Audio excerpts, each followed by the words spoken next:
Hai, Assalamualaikum. Hari ini, saya akan terangkan tentang hubungan manusia dengan alam sekitar. Nama, Nur Aina Natasha binti Muhammad Razif. Kelas 5G, subjek Sains dan Alam Sekitar dalam Pendidikan Awal Kanak-kanak. Kod subjek BCD 3243. Saya merupakan salah seorang pelajar dari University College of Yayasan Pahang yang mengambil jurusan Pendidikan Awal Kanak-kanak.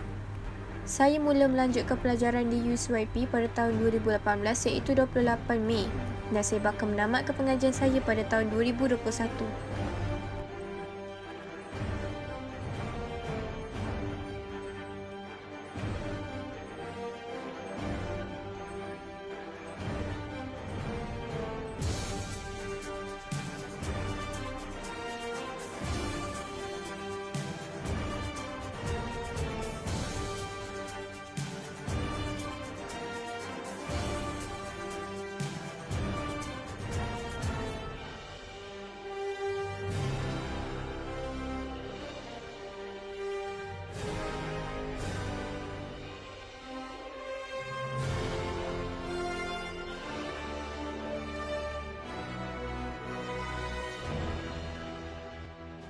Definisi bagi hubungan antara manusia dengan alam sekitar.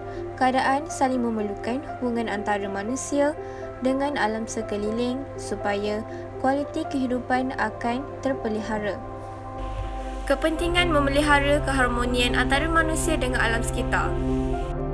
Pertama, mewujudkan suasana hidup yang selesa. Kedua, dapat memelihara alam semula jadi untuk generasi akan datang. Ketiga, kualiti kehidupan manusia meningkat. Keempat, keseimbangan alam sekitar terpelihara. Kelima, mengurangkan kes pencemaran dan kemusnahan alam sekitar. Kesan tidak menjaga keharmonian dengan alam sekitar. Pertama, berlaku masalah pencemaran. Kedua, menjejaskan kualiti kehidupan manusia. Ketiga, merosakkan sistem alam sekitar. Keempat, penularan wabak penyakit. Kelima, menjejaskan sistem akuatik. Memastikan keadaan persekitaran yang bersih dan pembelajaran yang kondusif. Apakah kesan sekiranya persekitaran yang tidak bersih? Jadi, mari kita lihat slide seterusnya. Kesan sekiranya persekitaran yang tidak bersih. Pertama, penyakit kronik pernafasan kerana hujan asid akibat pembakaran. Kedua, jantung dan anemia kerana kesan pengeluaran karbon monoksida yang berlebihan. Ketiga, cat bangunan yang mudah pudar kerana sulfur dioksida. Keempat, penyakit kolera dan tifoid kerana air yang tercemar.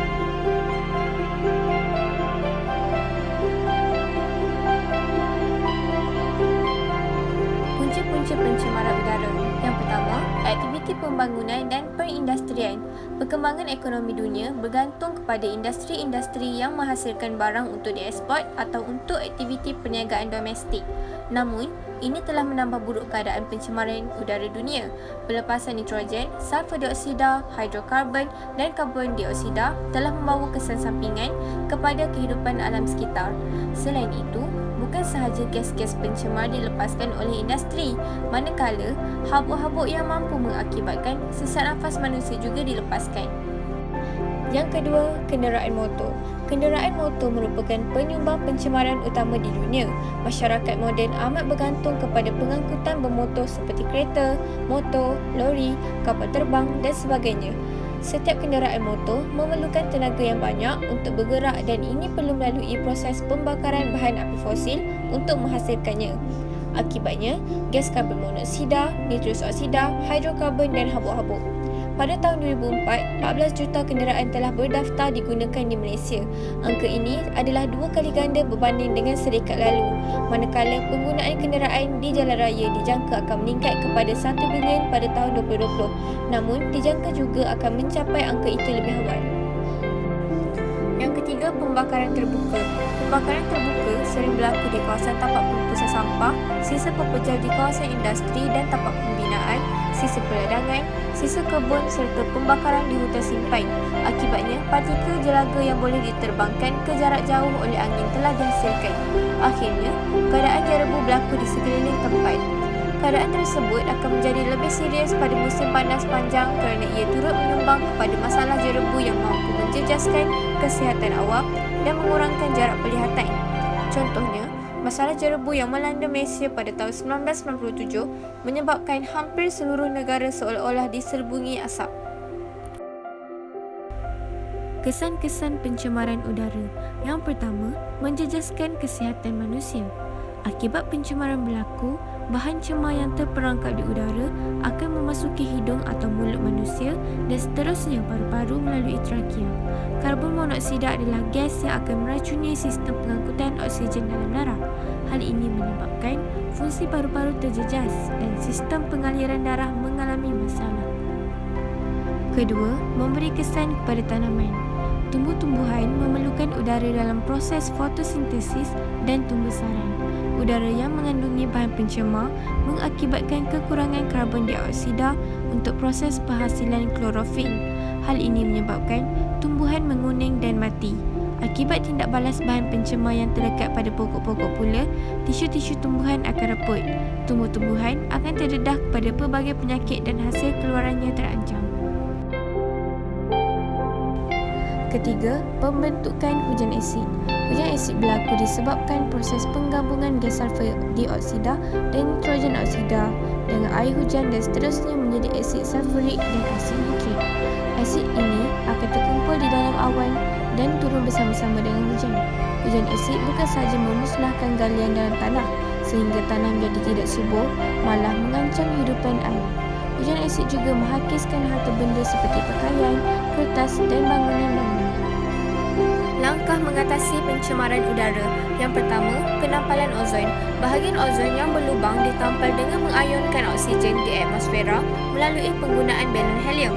Selain itu, penampalan ozon juga boleh dilakukan dengan menembak peluru ozon dengan menggunakan kapal terbang yang mampu menampal ozon. Namun begitu, penampalan ozon ini hanya dapat mengawal pencemaran udara untuk jangka masa pendek sahaja. Yang kedua, memperkenalkan undang-undang. Pihak kerajaan yang bertindak sebagai ejen pentadbir negara telah menggubalkan pelbagai undang-undang dalam mengawal kadar pencemaran. Sebagai contoh, industri besar dan kecil wajib menapiskan asap yang dikeluarkan. Wet scrubber merupakan penapis asap kilang dengan menyembur air dan batu kapur pada asap. Proses ini dapat mengurangkan sulfur dioksida sampai 90%. Yang ketiga adalah penggunaan teknologi. Dengan adanya teknologi moden, penggunaan kenderaan menggunakan kuasa elektrik sedang dikaji secara giat di negara-negara barat. Kenderaan jenis ini bukan sahaja tidak menghasilkan pencemaran udara, malah pencemaran bunyi juga.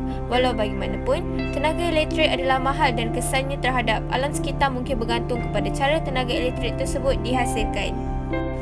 Yang terakhir, kitas semula. Mengitas semula bermaksud memproses atau menggunakan semula bahan buangan seperti plastik, kertas, tin, aluminium dan sebagainya. Kaedah ini merupakan proses yang sangat selamat kepada alam sekitar kerana dapat mengurangkan kadar pencemaran. Pembakaran sampah sarap turut dapat dikurangkan. Punca pencemaran darat. Pertama adalah pelbagai aktiviti dan eksperimen manusia. Pencemaran tanah adalah disebabkan oleh perbuatan pelbagai aktiviti dan eksperimen manusia. Antaranya ialah pembukaan tanah baru, sisa buangan industri dan agrikultur, racun serangga dan sebagainya. Pembukaan tanah baru juga akan menyebabkan kehabisan tanah kerana kepadatan tanah itu sudah longgar. Tanah yang digunakan untuk penanaman akan dibiarkan selepas tanah itu menjadi tidak subur akibat kehilangan elemen. Penggunaan racun serangga yang banyak menyebabkan tanah itu menjadi lebih teruk.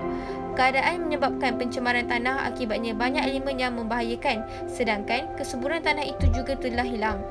Sisa toksik yang dikeluarkan oleh pelbagai industri tidak dilupuskan dengan baik dan dialurkan ke bawah tanah juga menyebabkan pencemaran. Yang kedua adalah sikap masyarakat yang tidak mengambil tahu. Selain itu, pencemaran darat juga disebabkan oleh sikap masyarakat yang tidak mengambil tahu tentang isu ini dan pengabaian masyarakat terhadap rawatan tanah serta pengamalan pelupusan sampah yang tidak bersistematik. Manusia telah mempraktikkan perbuatan yang mencemarkan alam luar pengetahuan mereka. Perbuatan ini mungkin diringankan oleh manusia, tetapi ia akan menyebabkan masalah dunia akibat pencemaran. Seterusnya adalah kesan-kesan pencemaran darat. Yang pertama, kepupusan haiwan dan tumbuhan. Pemusnahan habitat dan pencemaran alam sekitar mengancam banyak flora dan fauna di negara kita seperti bunga pakma, orkid liar, burung enggang, helang bahu hitam tapir, badak Sumatera, orang-utan dan harimau. Kedua, menjejaskan kesihatan manusia. Sampah sarap yang dibuang di kawasan-kawasan lapang menjadi tempat membiarkan kuman, tikus, lipas dan lalat tertumpu di kawasan ini dan menyebarkan kuman-kuman penyakit kepada manusia melalui makanan yang telah disentuh olehnya. Selain itu, air yang bertakung di kawasan tersebut akan menggalakkan pembiakan nyamuk Aedes yang menyebabkan demam denggi. Ketiga, kekurangan tanah yang sesuai untuk pertanian. Manusia menghadapi kekurangan tanah subur untuk pertanian. Ini akan menyebabkan hasil pertanian berkurangan dalam negara untuk sara diri maupun untuk ekspor ke negara lain. Keempat, menyebabkan pencemaran lain. Pencemaran darat akan mengakibatkan berlakunya pencemaran yang lain seperti pencemaran air, udara. Bahan pencemaran di darat akan mengalir ke dalam sungai dan laut dan menyebabkan pencemaran air berlaku secara tidak langsung.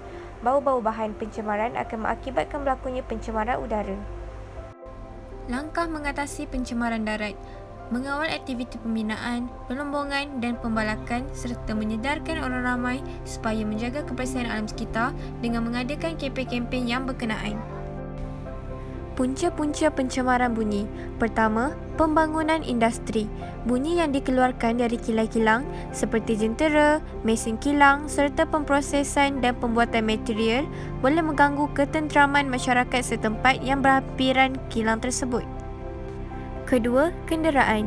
Kenderaan di jalan raya mengeluarkan bunyi horn boleh memekakkan pendengaran terutamanya di jalan sesak. Sejurus itu boleh mengganggu ketenteraman masyarakat. Yang keempat, kuari, iaitu aktiviti memotong besi. Pemecahan batu-batu mengakibatkan penghasilan bunyi yang kuat menyebabkan pencemaran bunyi. Seterusnya, kesan pencemaran bunyi terhadap alam sekitar. Bunyi bising memberi kesan buruk kepada haiwan. Ia menyebabkan tekanan serta meningkatkan risiko kematian dan mengganggu haiwan berhubung terutamanya berkaitan dengan pembiakan dan navigasi. Dedahan lampau akustik boleh mendorong kepada kehilangan pendengaran sementara atau kekal. Selain itu, kesan bunyi boleh memusnahkan habitat yang disebabkan bunyi bising. Sebagai contoh, pencemaran bunyi menyebabkan kematian spesies paus tertentu akibat terdedah kepada sonar tentera yang kuat. Langkah mengatasi pencemaran bunyi. Pertama, penggunaan teknologi. Pelaksanaan model komputer bagi bunyi jalan mampu menangani topografi dan operasi trafik serta pengurangan hipotesis tempatan. Kos pembinaan pengurangan bina adalah sederhana, tertakluk pada penyelesaian pada tahap perancangan projek laluan jalan. Pengeluaran bunyi dari kapal terbang dengan menghasilkan enjin jet yang lebih senyap yang dilakukan pada 1970-an dan 1980-an. Strategi ini membawa pengurangan terhad bagi pihak pengurusan operasi seperti menukar laluan penerbangan dan tempoh masa penggunaan landasan telah membuktikan memberi kebaikan penduduk berhampiran lapangan terbang. Yang kedua, pendidikan. Melalui pendidikan, memberi kesedaran serta membentuk sikap positif terhadap alam sekitar terutamanya dari peringkat rendah lagi. Melalui pendidikan, mereka dapat mengetahui pencemar alam dari segi kesan-kesan negatif terhadap alam sekitar dan manusia. Pendidikan alam sekitar mula diperkenalkan secara formal pada peringkat rendah melalui kurikulum bersepadu sekolah rendah KBSR dalam mata pelajaran alam dan manusia. Seterusnya, pada peringkat menengah melalui dalam kurikulum bersepadu sekolah menengah KBSM khususnya dalam mata pelajaran sains. Masyarakat juga mengetahui mengenai alam sekitar melalui penyiaran media serta kempen. Ketiga, tanggungjawab bersama. Kerajaan patutlah memainkan peranan seperti mengetat undang-undang untuk melindungi alam sekitar. Rondaan oleh pegawai alam sekitar perlu diperbanyakkan. Pengusaha kilang haruslah mendapatkan nasihat mengenai alam sekitar sebelum memulakan operasi.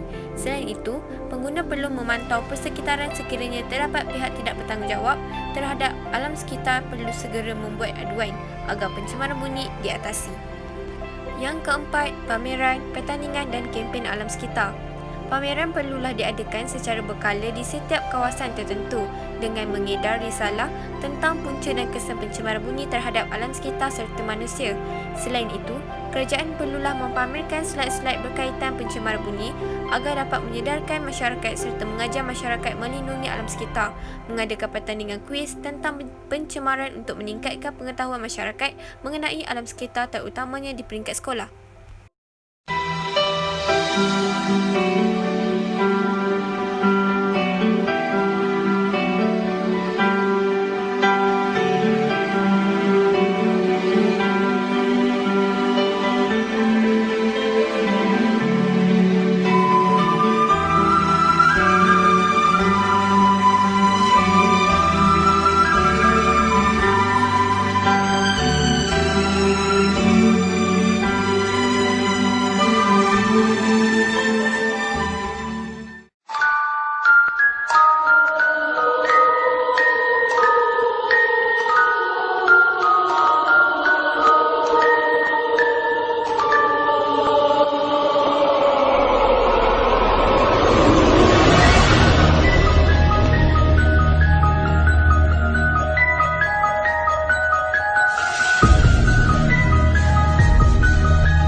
Kesimpulannya, kita sebagai penginap di bumi ini adalah tanggungjawab kita untuk memeliharanya dengan sebaik-baiknya.